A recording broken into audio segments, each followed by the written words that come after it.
عينها مفتوحة بعد الزيارات المشؤومة لتونس مؤخرا من أجل شراء التطبيع لتونس، وقد يكون قريبا جدا. وأعني ماذا أقول حينها نقول بأن كل الحدود الجزائرية أصبحت في حالة تلغين وفي حالة استهداف وفي حالة لا أمن وحالة لا استقرار. ودائما في كل هذه اللعبة ترون بأن دولة وظيفية خليجية هي وراء الأزمة بين قطر وبين السعودية، هي وراء التحالف الذي تم بداية بين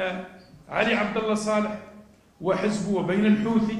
أن نظام حضارة الجزائر غادي ينزلوا عليه صفعات وصفعات متتالية، هم يستبقون الصفعات بالبكاء والعويل والصراخ وإعلان المؤامرة والأيادي الخارجية، والإمارات تتآمر علينا والمخزنية تتآمر علينا وإسرائيل تتآمر علينا، وكل هذه الخزعبلات اللي كتسمعوها طوال الأيام والأسابيع والسنوات والأشهر الماضية. نظام الحضيرة هو نظام مبني على نظرية المؤامرة، على كل شيء عندهم فيها مؤامرة، حتى اللوبية والعدس دخلوا فيها القضية ديال المؤامرة كيف ما شفتوا مؤخرا. لكن كما استمعتم متابعينا الكرام، فنظام الحضيرة الآن بدأ يتهجم على كل الدول العربية بما فيها تونس اللي كنا كنعتبرها مقاطعة من مقاطعات نظام الحضيرة ديال الجزائر بسبب المغفل البوبريس ديال قيس سعيد